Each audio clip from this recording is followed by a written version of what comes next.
I lit a little candle for us, and so that we can hold this session in some sacredness.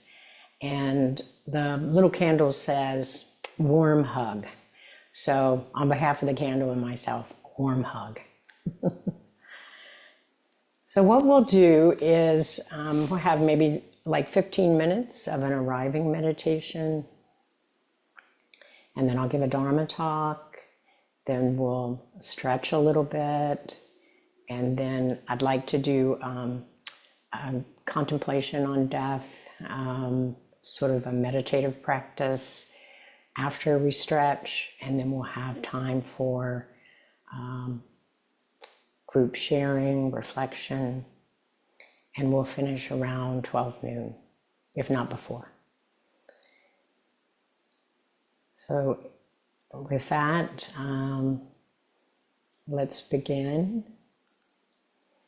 And I just invite you now to establish your posture.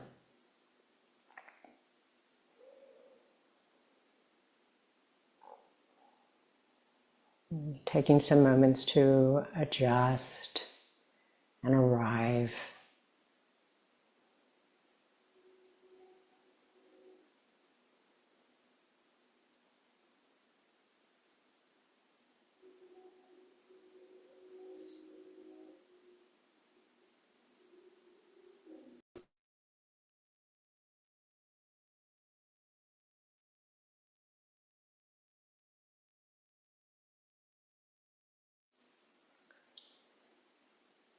And bringing awareness to the body, just acknowledging your body is right here. And as you begin to lovingly attend to your body, you might just feel and sense the feet making contact with the floor.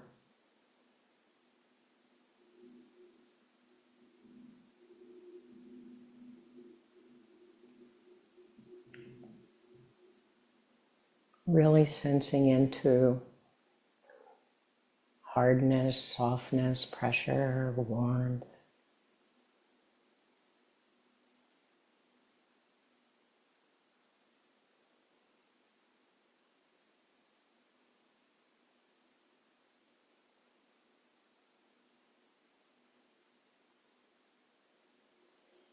And perhaps noticing and feeling the sitting bones making contact with the chair.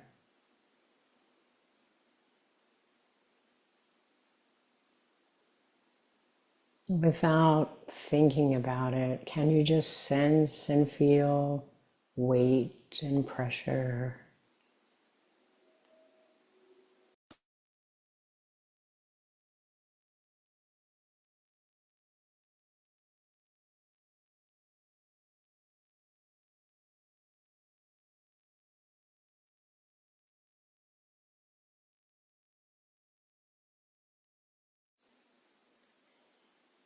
And perhaps you can sense and feel your hands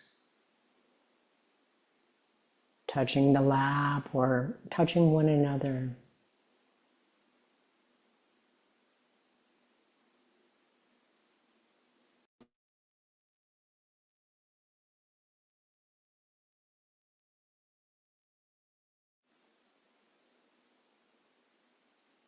And perhaps just noticing and feeling any subtle sensations of touch. It might be the air on your face,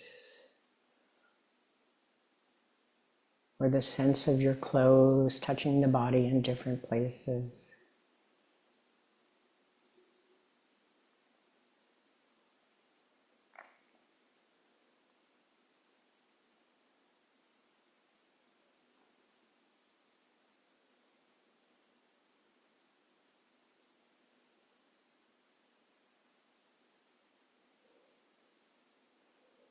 And as you're aware of the body, you might become aware of the breath. And just begin to feel the breath flowing in and out of the body, softening the chest and the belly so it's easier to feel the breath.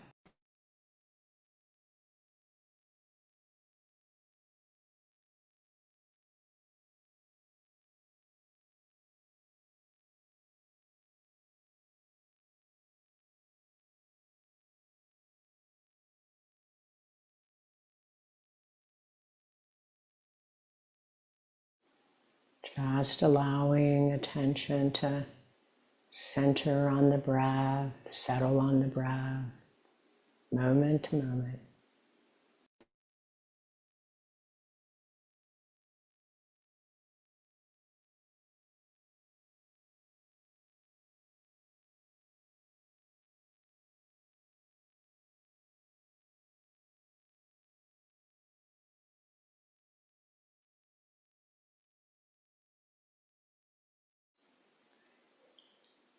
And as you're sitting here, aware of breathing in and breathing out, you might also notice places in the body where you're holding some obvious tension. And just take a few moments now and join me in noticing and sensing the face and softening any tension there.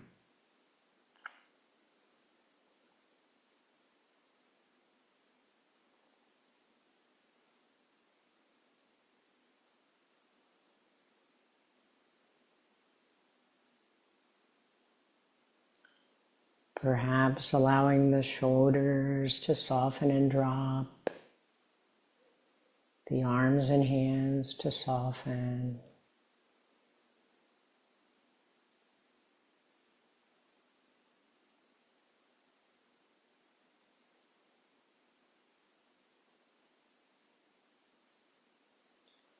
Perhaps softening in and around the throat.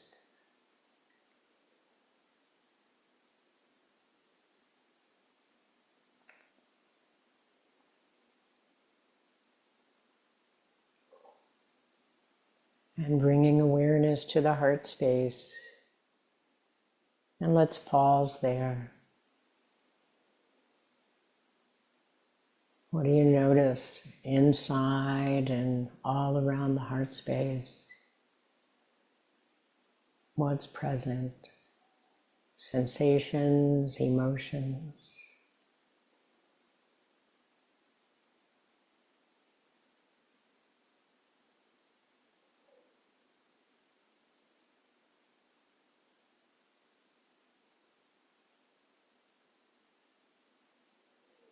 And holding whatever you discover with loving kindness,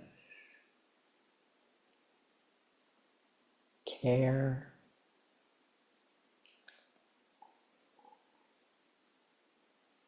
Let the breath move in and out of the heart space to open and soften.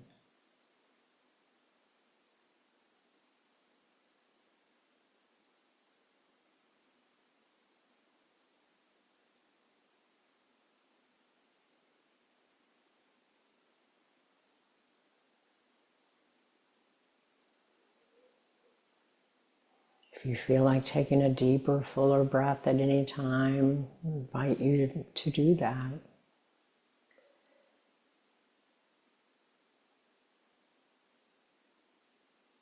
For now, just being aware of the quality of your emotions and thoughts and state of being.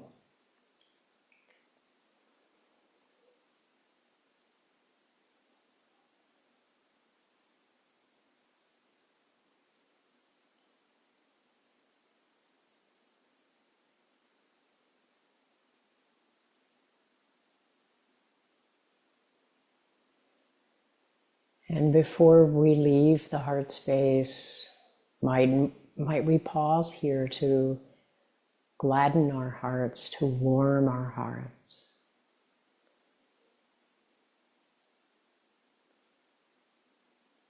You might do that by just asking, what am I grateful for? What are the small and subtle things as well as the obvious, wonderful things that I'm grateful for? Let yourself recognize them, feel them.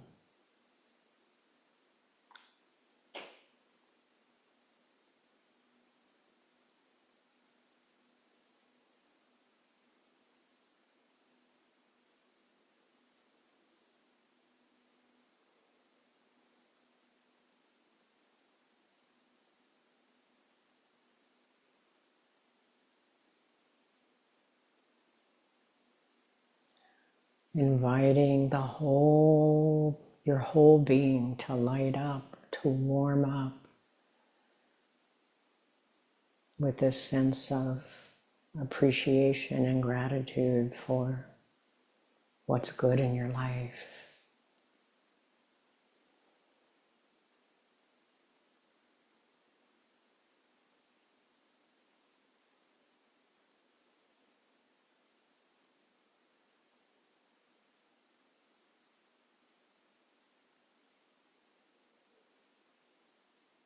Counting your blessings one by one.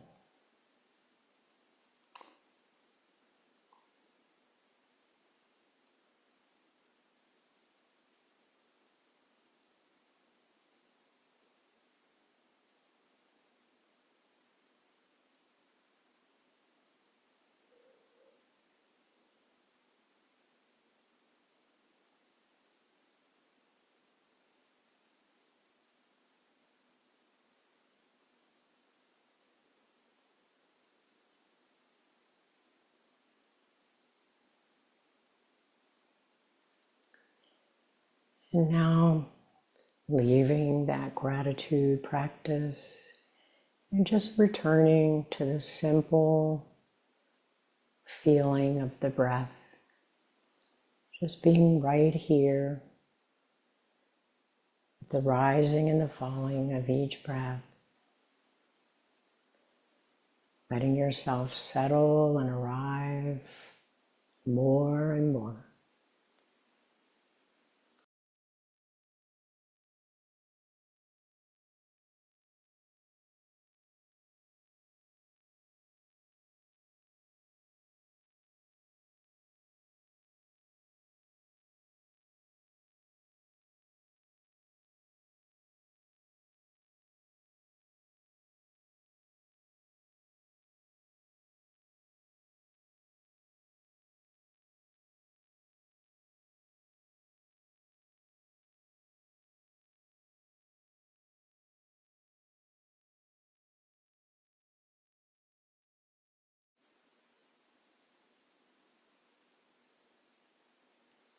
And when you're ready, you might just listen for the bell and softly return to the room.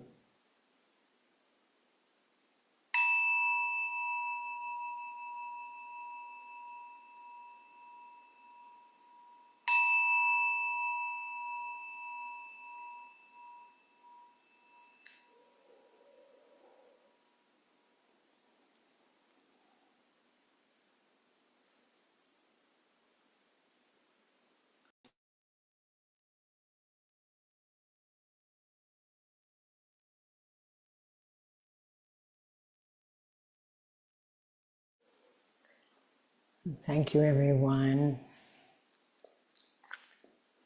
For anybody that has just arrived, we'd like to welcome you and glad you're here with us for the Sunday morning.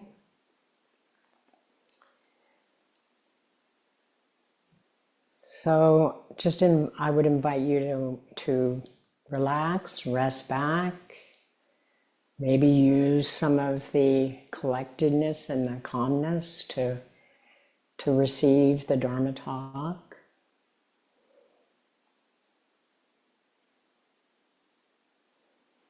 And again, as we move into this discussion of meeting death awareness with honesty and heart, to remind you to take care of yourself. You can always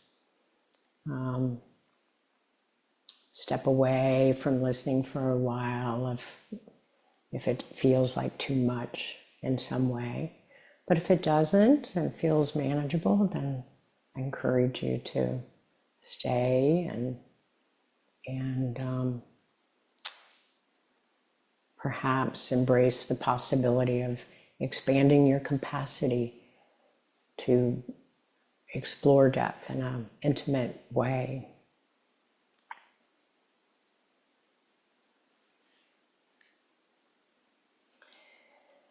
So this morning I'd like to share some reflections on cultivating death awareness. And it is a practice in the Buddhist tradition, in the Buddhist path of awakening, death contemplation,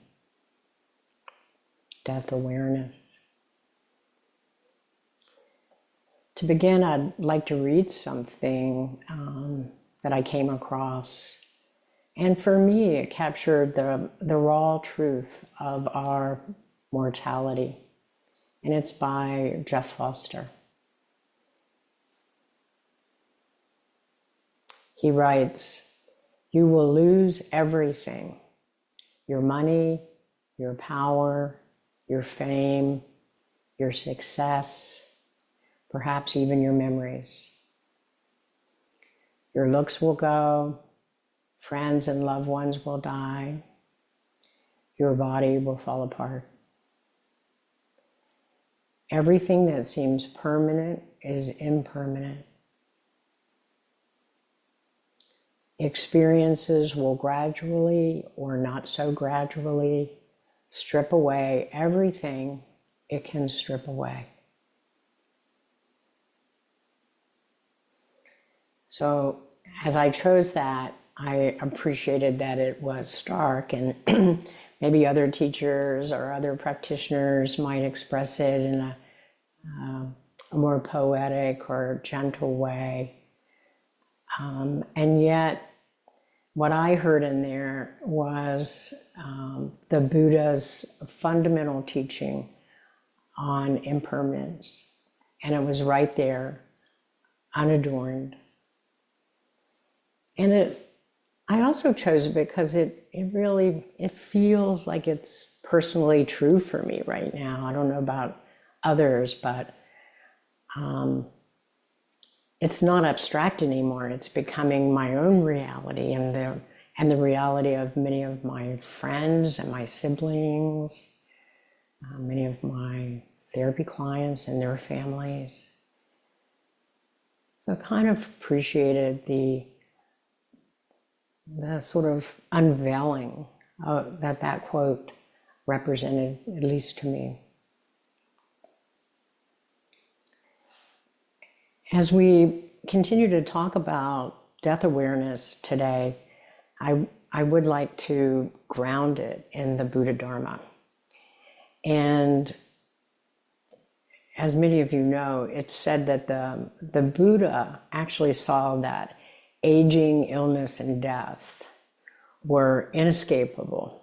And he found this really troubling, right? That this was the destiny of human beings. But also that because everything in life changes, including our bodies, and they rise, they unfold and pass away, that our bodies were really not a very reliable source of happiness and satisfaction. And so he set out in search of what is beyond the body, something unborn, unaging, and undying. And that, of course, is nibbana, or awakening in this tradition.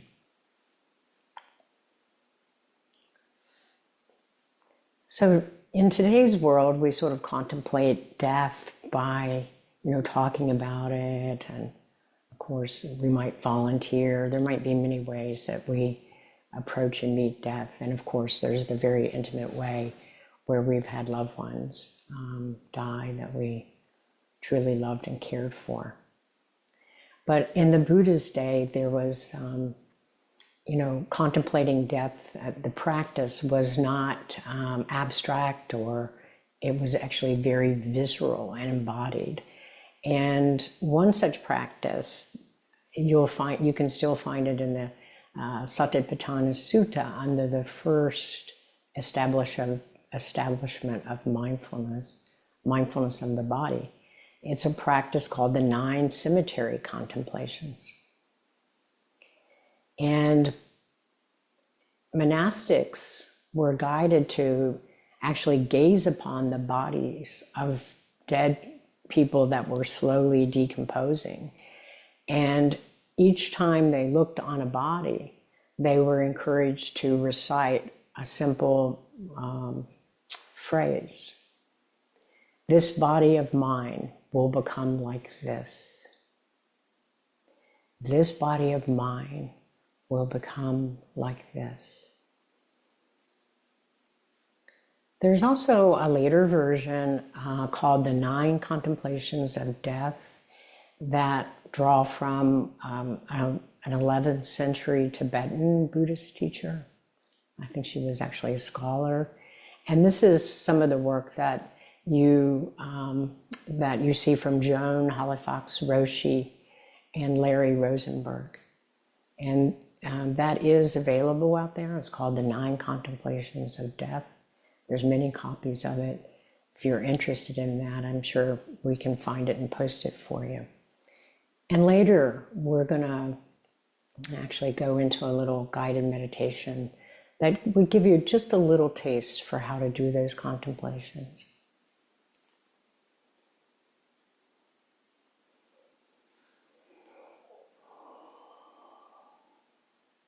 As the teacher Adyashanti reminds us, we all have a terminal diagnosis. We're all going to die. And for this reason and many others, contemplating death awareness can deepen and enliven our awakening path. Perhaps this has happened for some of you already, but it can inspire a sense of urgency, spiritual urgency. And it can also inspire a kind of urgency around looking at how we're living. It might inspire questions like, what am I giving my energy and attention to? What really matters? Do I really want to spend my days caught up, captured by greed, hatred, and delusion? Or do I want to keep cultivating, learning to let be, let go, keep cultivating loving kindness, keep noticing the beliefs I have that are partial truths at best, being in this state of questioning. So this is the invitation. How shall we use our time? Can we really care about being awake here, now? Maybe the contemplation of death would actually inspire you to dedicate even more to following the Buddhist steps and many other great spiritual teachers. But there's one other aspect that the contemplation of death, as far as it's grounded in the Buddha Dharma, is really, really important. And that is that this practice, the contemplation of death, can help us deeply understand impermanence, like really get it. As Bhikkhu Anayo says, death is the cutting edge, the most frightening aspect of impermanence for both ourselves and for those we love. Impermanence, death is the cutting edge of impermanence, and one of the most frightening for ourselves and others.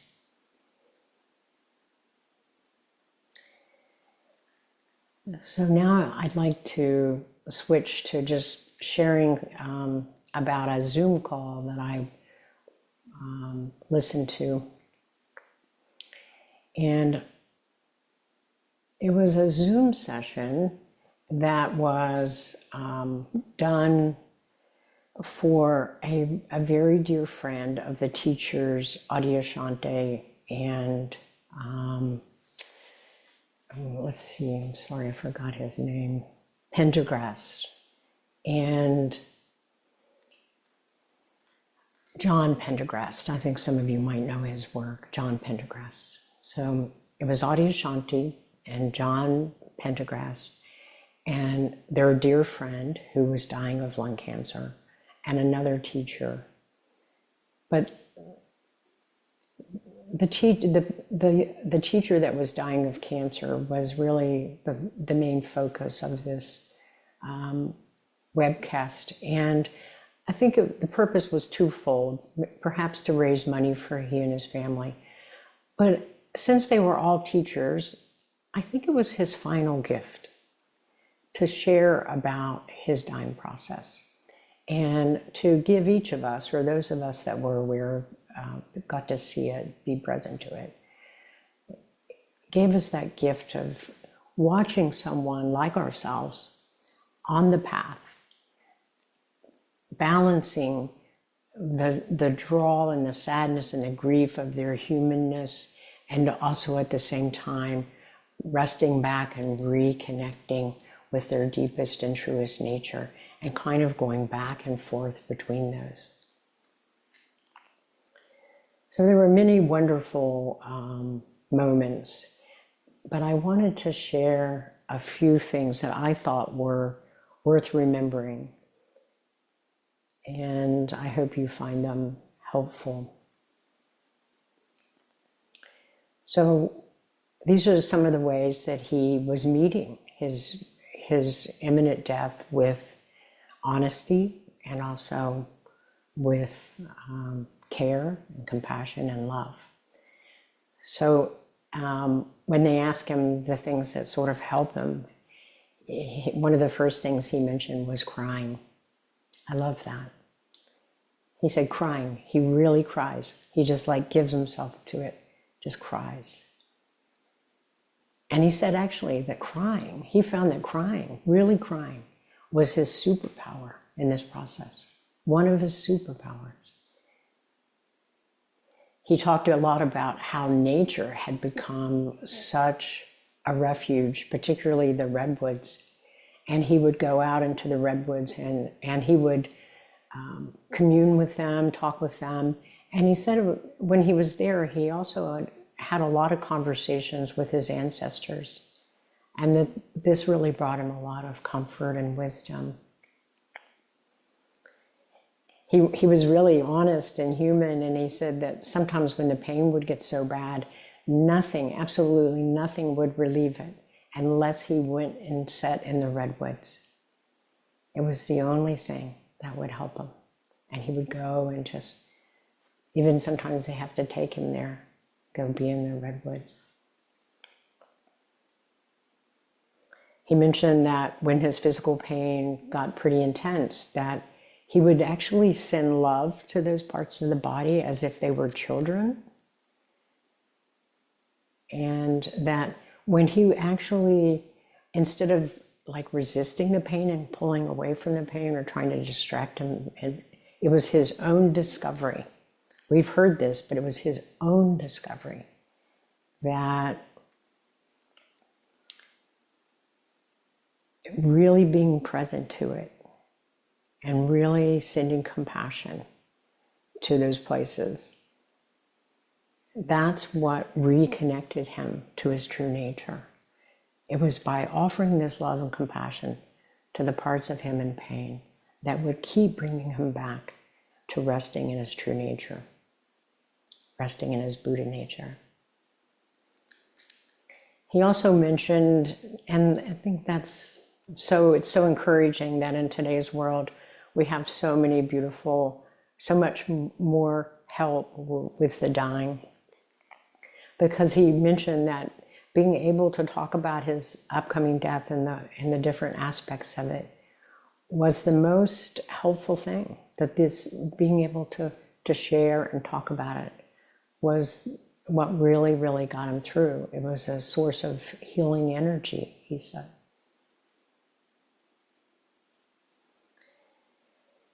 And I guess maybe one of the most poignant aspects of the talk, which I'm sure many of you can appreciate, was that the letting go, it happened in stages. That there were lots of times when he felt a lot of resistance and resentment to being so sick. And he grieved for all the things that he could no longer do. And he just felt like one by one, what the things that he loved to do and teach, be out in nature, ride bikes, whatever it was, hang out with people, one by one, they were stripped away. But he said that what he noticed was that when he resisted it, that it became harder. When he bowed to those losses, and he really was heartfelt about it, that something would relax in him and he would open back up. And they all mentioned that perhaps he was, Adyashanti and a couple of them mentioned that it felt like he was in a process of being stripped away into something very essential, something very essential. So I will try to find that. I'm not sure. I think it was kind of a private event, but if I can find it, I'll share it. And many of you might appreciate listening to it. There is one other thing that he mentioned that I think would be helpful, not only around death, but around all of our tendencies at times to get caught up in anxiety and worry and uncertainty about what the future brings. What is the future going to bring? And of course, you can imagine with his lung cancer that there were periods where he was doing great and he was optimistic, and a lot of anxiety about getting the next test or what it might reveal, or visiting, clinical trials and not being eligible. So his anxiety and his anticipatory anxiety and worry could really capture him, and understandably so. And I don't know where he got this mantra, but he got this mantra, and it goes like this. Whenever he found himself caught in worry and anxiety, he would say, "I don't know, I can't know, and I don't need to know." And he would repeat it to himself a little bit. I don't know.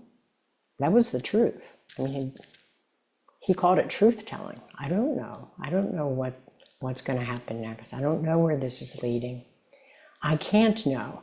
I'm here now. The future has not revealed itself. I'm not in the future. I'm here. I can't know what's going to happen next. I can't know how this is going to end. And then the third, which I think is, again, really powerful, I don't need to know, because see, that's the fundamental delusion. If we go back to, this is just my take on it, greed, hatred, and delusion. The delusion is I need to know. And he really turned that upside down. I don't need to know. And there's freedom in that. I don't need to know. And it actually was kind of a natural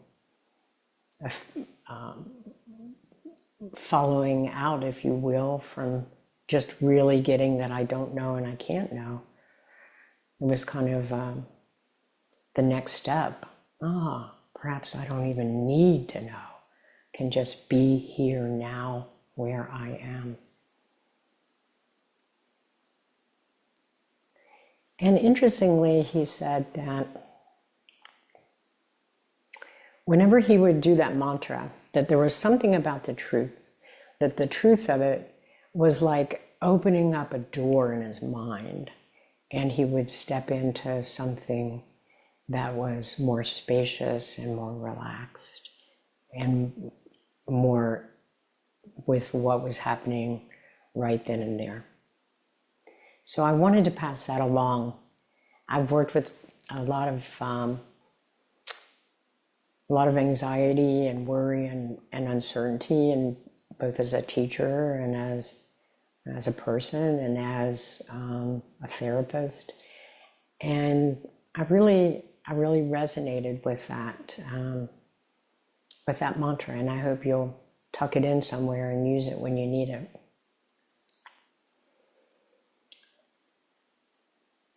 So I hope it was okay listening about that Zoom call.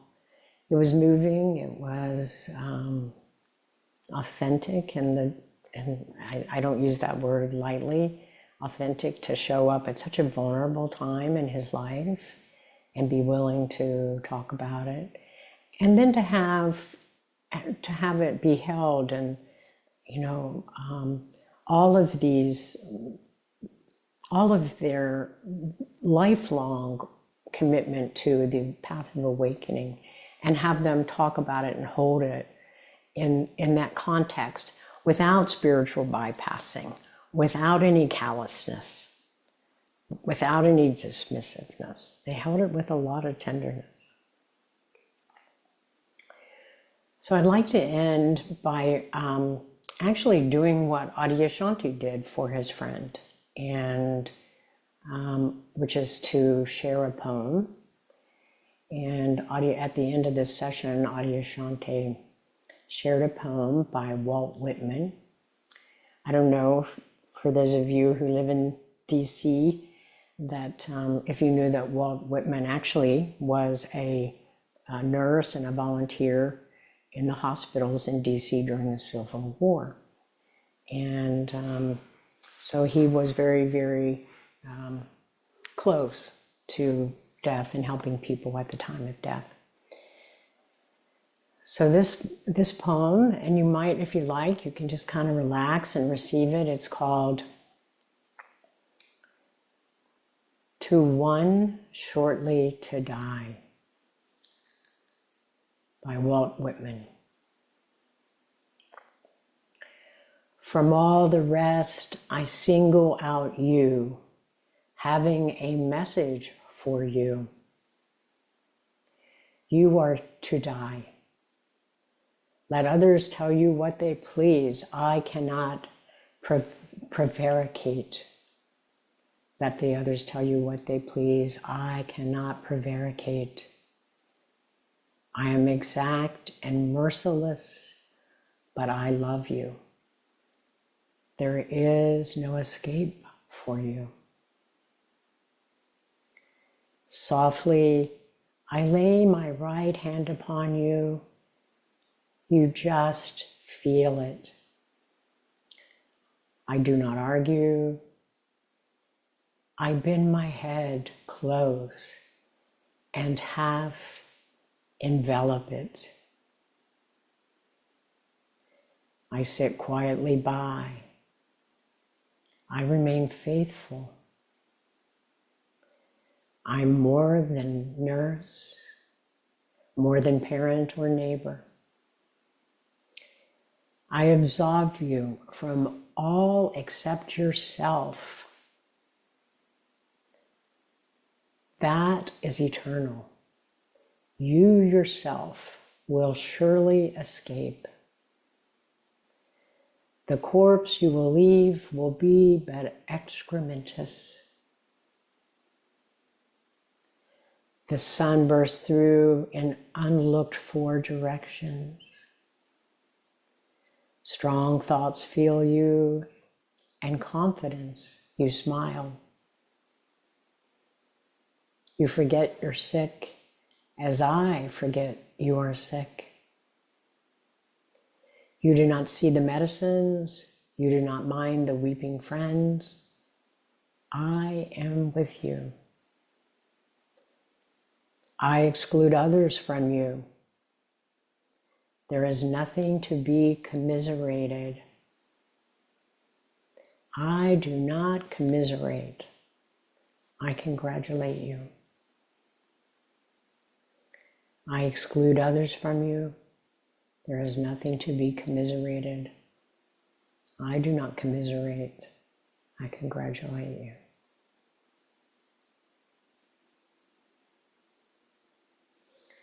So let's just take a moment or two in silence and let yourself notice and take in what's been said and whatever is arising for you right now.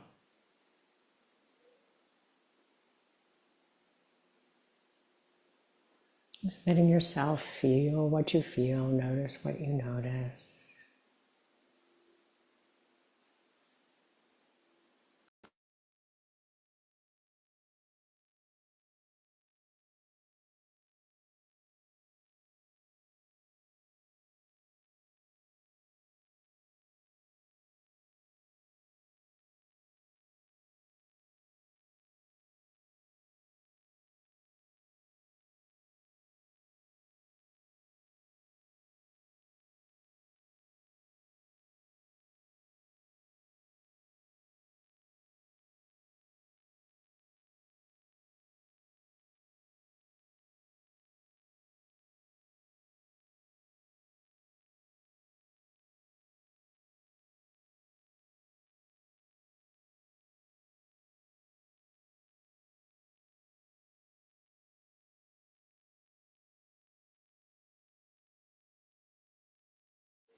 Maybe taking a nice full breath, letting go.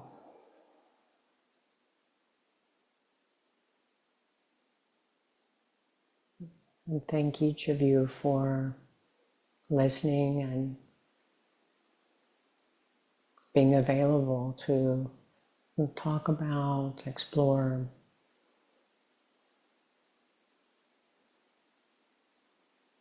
the inevitability of our death and those we love. And to also continue to cultivate the life that is right here.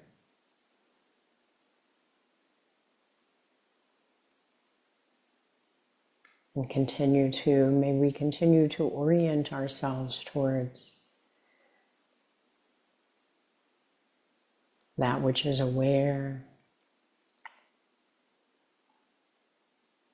loving, and wise.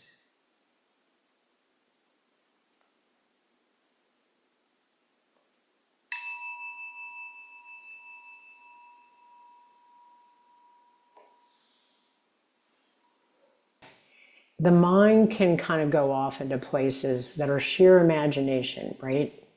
Now, if for some reason you're imagining your own death, that probably would be helpful, as long as the mind's not going into all kinds of really,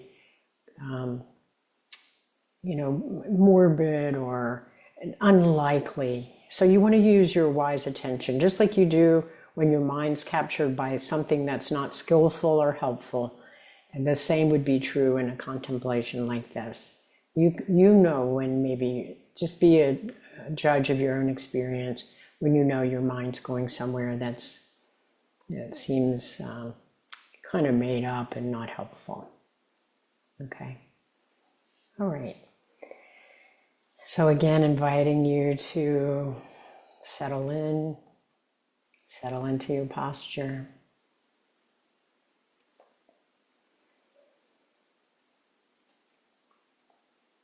And just beginning to notice and feel the aliveness of your body and mind.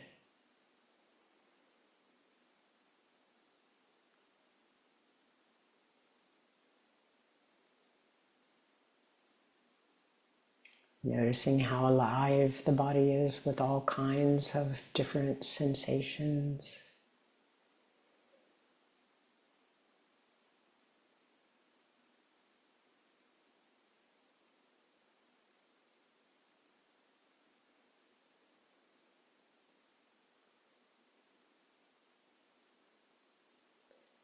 Noticing the aliveness that the breath brings into the body.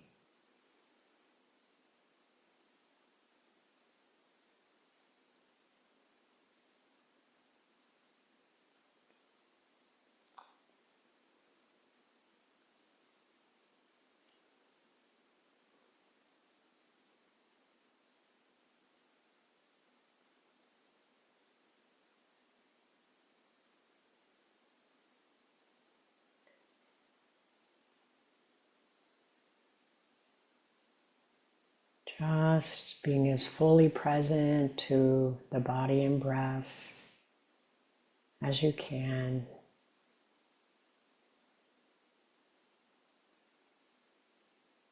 Being right here now.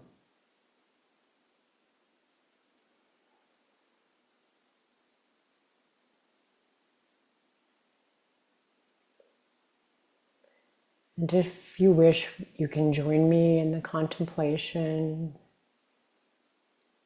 And you might just silently say to yourself, or repeat in your own mind silently, this body is nature, and death is part of nature.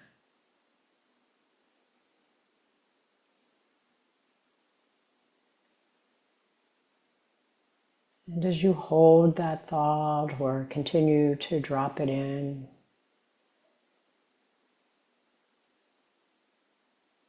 just holding this truth that this body will change and die.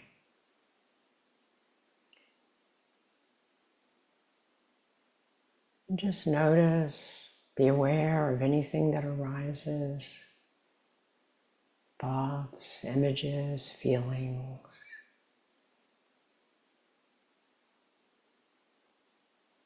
This body is nature, and death is part of nature.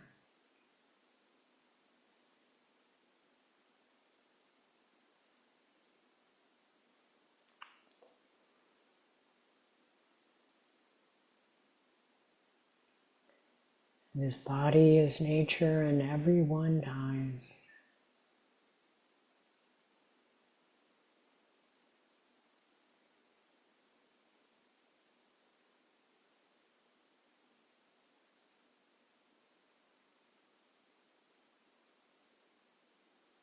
Resting in a receptive mode to whatever arises when you recite this, you drop this contemplation into consciousness.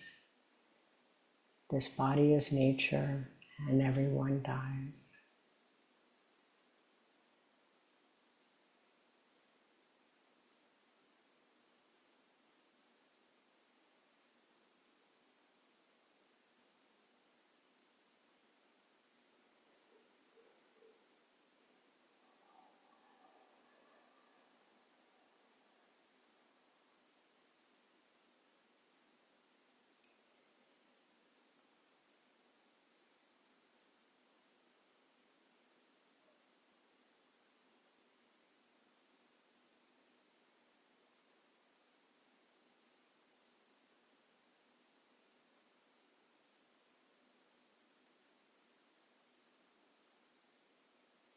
And taking a full breath,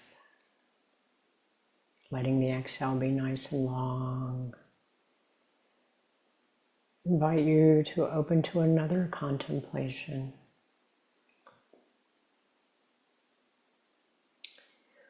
When and where I will die is uncertain. When and how I will die is uncertain.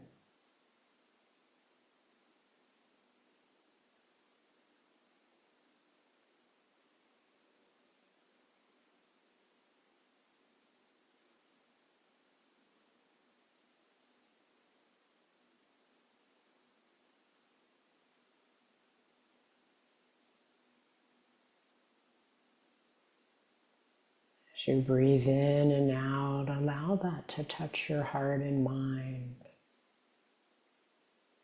When and how I will die is uncertain.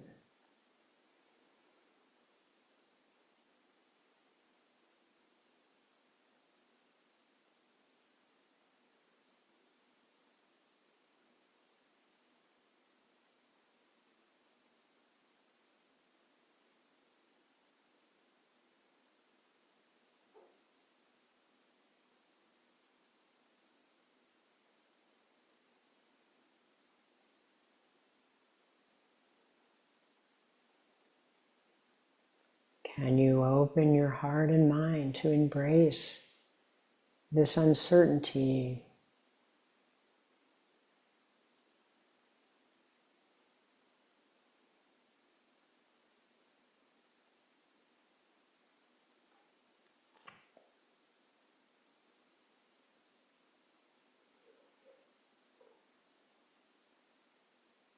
If you're noticing any fear or anxiety or sadness arising, allow that to be. Allow it to be okay.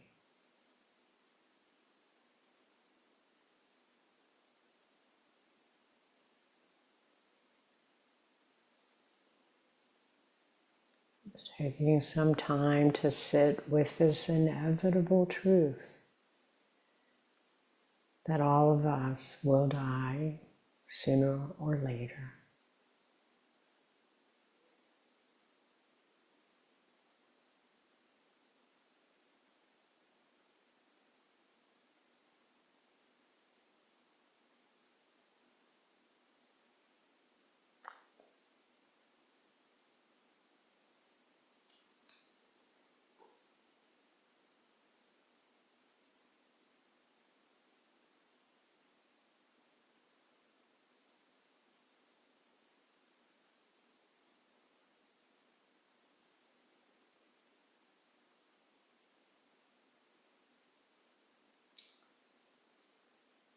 As Joan Halifax Roshi suggests, just be alert to when the mind may want to escape this simple truth.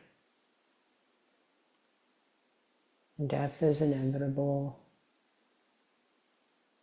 Can I meet this truth?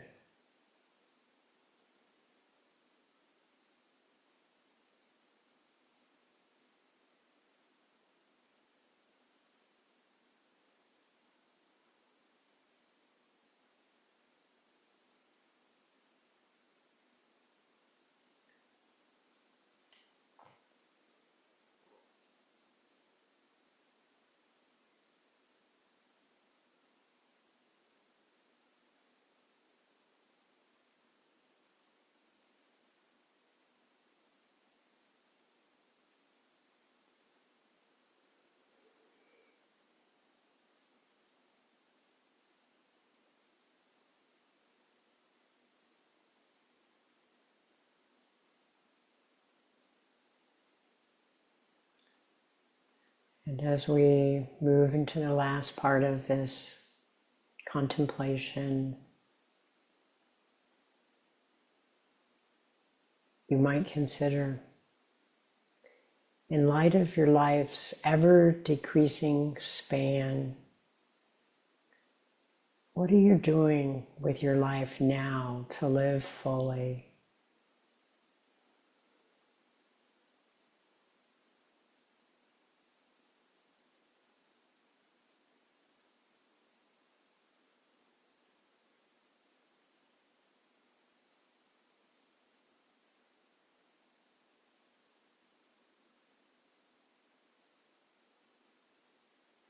Do you find moments where you appreciate this life?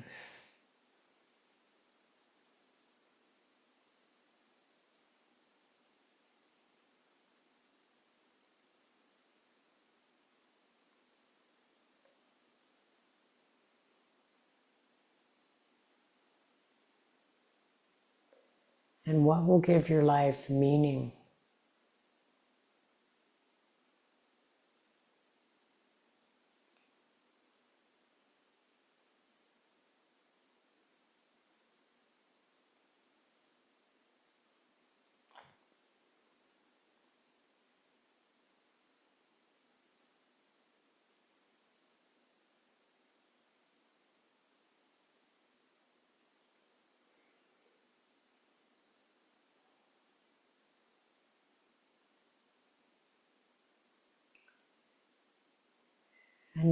returning to just feeling your whole body, sitting and breathing.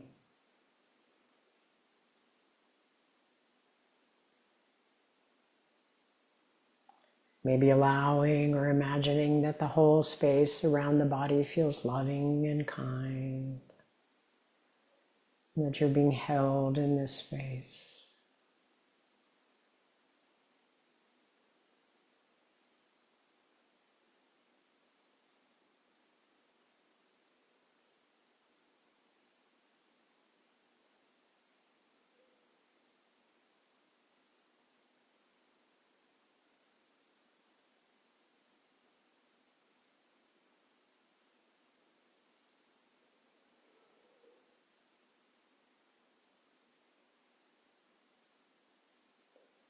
And may the practice of death awareness keep us awake, compassionate,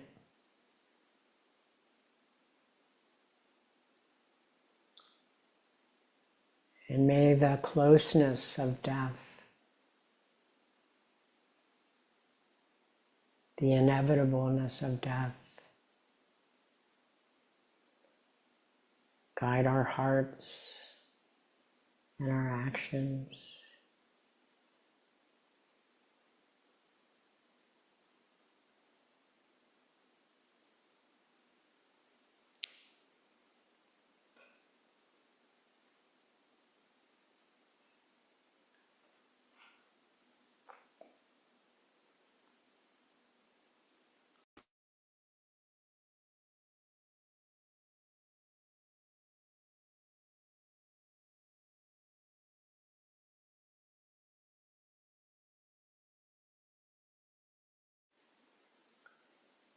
Thank you all for your practice today. And may whatever we take from today be of benefit not only for ourselves and our family and friends, but for all beings everywhere.